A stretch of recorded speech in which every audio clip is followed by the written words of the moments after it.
The clinic's cold fluorescent lights buzzed overhead, casting everything in that particular sickly blue-white shade that made even healthy skin look pallid. In my hand, I stared at the grainy black and white image, still struggling to process what it meant. A baby.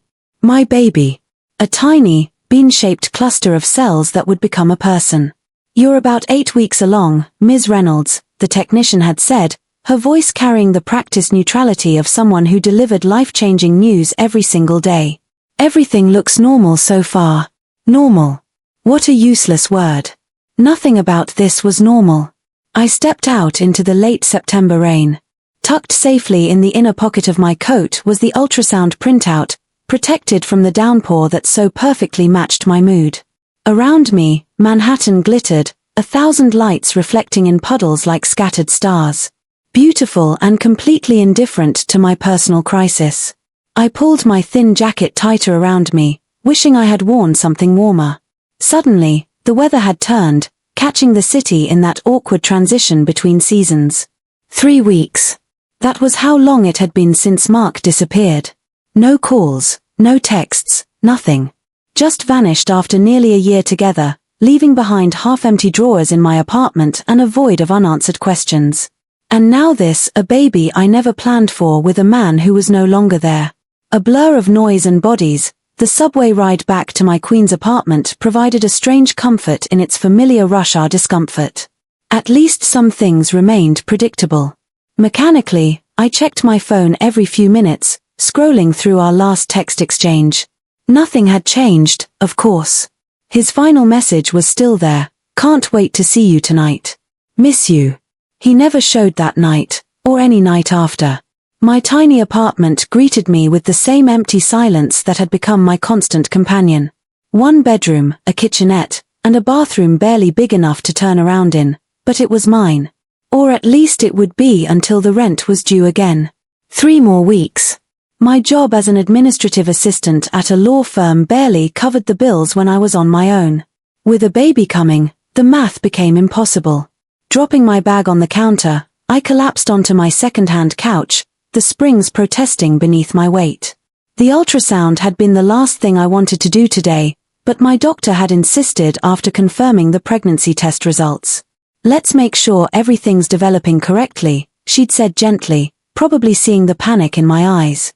My hand drifted unconsciously to my still flat stomach. There was nothing to feel yet. No physical sign of the life growing inside me. But knowing it was there changed everything. I needed to tell someone. Not my parents, they'd barely spoken to me since I'd moved to New York against their wishes 3 years ago. Not my co-workers, office gossip spread faster than a virus. But I needed to share this burden with someone before it crushed me. My best friend, Jenna, was traveling for work somewhere in Europe with spotty reception. Still, she would want to know. With trembling fingers, I pulled out my phone and took a photo of the ultrasound. I opened our message thread, the last exchange from 2 days ago sitting there.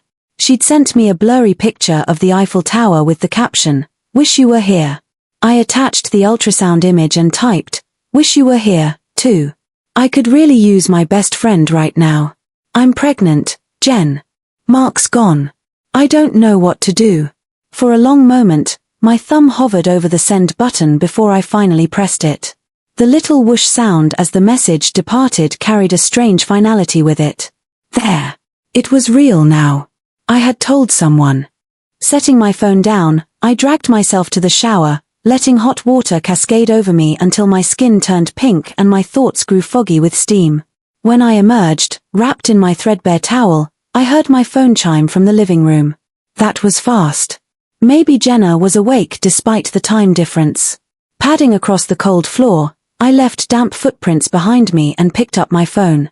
The notification made my heart stop. It wasn't from Jenna. It was from a number I didn't recognize with a New York area code. But the preview showed 3 words that made no sense. Is it mine? Confused, I opened the message. And then I saw it. The ultrasound image I had sent, but this wasn't Jenna's thread.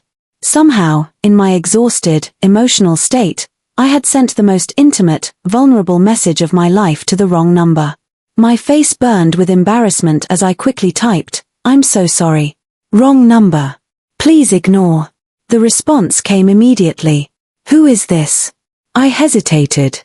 Should I even respond? But something about the abruptness of the question made me feel I needed to provide closure to this awkward exchange. Just someone who made a mistake. Sorry to bother you. The 3 dots appeared, indicating the stranger was typing. They disappeared, then reappeared several times, as if they were writing and rewriting their response. Finally, what's your name? A chill ran down my spine. Something about the directness of the question felt invasive, demanding. I shouldn't answer. I knew I shouldn't. I'm sorry, but I don't give my name to strangers. Again, I apologize for the mix-up. Have a good night. I set the phone down, my heart racing for reasons I couldn't quite explain. Before I could even turn away, it chimed again. You texted Mark's old number. The room seemed to tilt around me. Mark's old number. That was impossible. I still had Mark saved in my contacts. Unless he'd changed his number. Unless the number I'd been texting for the past 3 weeks had never reached him at all. With shaking hands, I picked up the phone again. How do you know Mark? The response took longer this time, each second stretching painfully as I watched the typing indicator appear and disappear. We had business together. He owes me. My throat went dry. Mark was an investment banker, or so he'd claimed. We'd met at a coffee shop near the financial district. His expensive suit and confident smile were a stark contrast to my bargain rack dress and nervous demeanor. He'd been charming, attentive, generous. Too generous, perhaps. The gifts, the dinners at restaurants I could never afford, the weekend trips all beyond what a mid-level banker should be able to afford. But I'd never questioned it. Never wanted to question it. What kind of business? I asked, though a voice in the back of my mind was screaming at me to stop, to block this number, to forget this conversation was happening. The kind people don't walk away from. My legs gave out beneath me and I sank to the floor, the towel still wrapped around my damp body. Mark had been involved in something illegal. It was the only explanation that made sense of his sudden disappearance, of this cryptic exchange, of the subtle wrongness I'd sometimes sensed but pushed aside. I don't know where he is, I typed truthfully. He disappeared 3 weeks ago. I haven't heard from him since. The response was immediate. But you're carrying his child. It wasn't a question. The certainty in those words made my skin crawl. I don't know you, I wrote back, fear giving my words an edge. I'm not discussing my personal life with a stranger. Please don't contact me again. I moved to block the number. But before I could, another message appeared. You live at 1843, Atoria Boulevard, apartment 4B. You work at Hazen and Wilson Law Firm on 52nd Street. You leave your apartment at 7:15 every morning and stop at the corner cafe for a large vanilla latte. You've been alone since Mark left. You're scared, broke, and have no idea what you're going to do about that baby. Ice flooded my veins. They'd been watching me. For how long? Days? Weeks? As if reading my thoughts, the next message came. I know everything about you, Eliza Reynolds. And now I know about the baby, too. My name. They knew my name. I should call the police. That was the rational response to being stalked, to receiving threatening messages. But something told me that whoever this was, they operated beyond the reach of ordinary law enforcement. What do you want from me?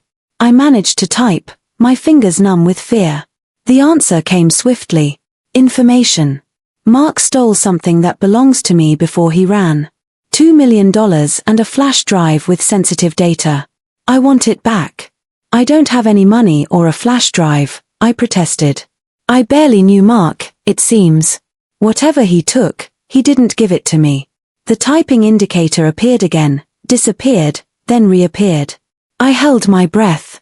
Maybe you don't know you have it. Maybe he hid it. Either way, we need to talk in person. Terror seized me. Meet this person?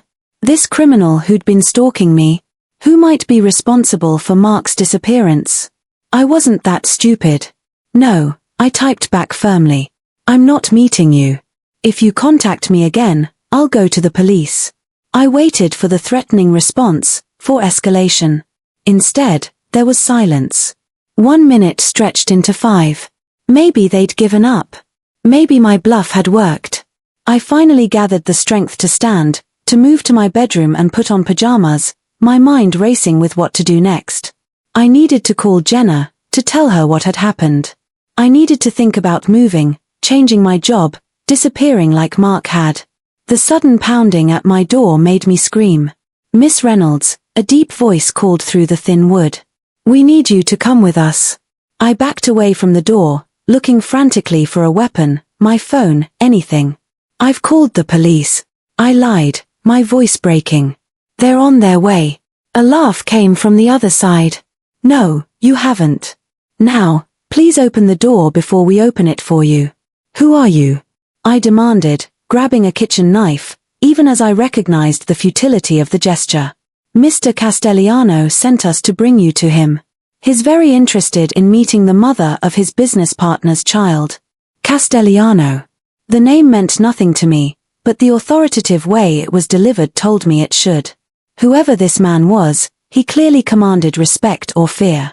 "I'm not going anywhere with you," I insisted, though my voice trembled.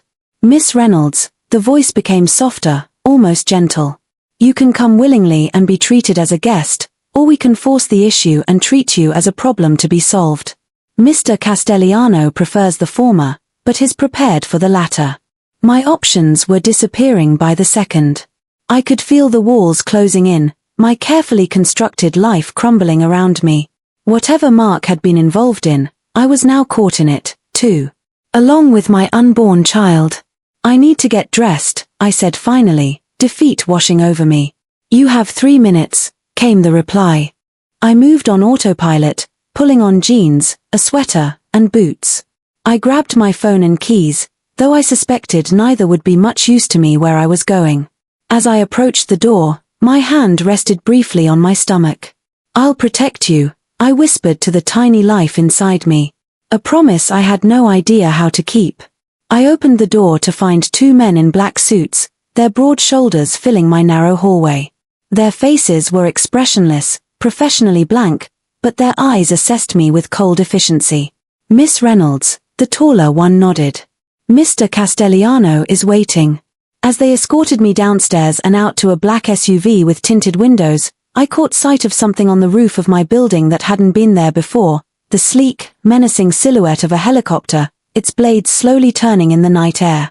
The message on my phone suddenly made terrifying sense. "Come now," he'd commanded. And now I was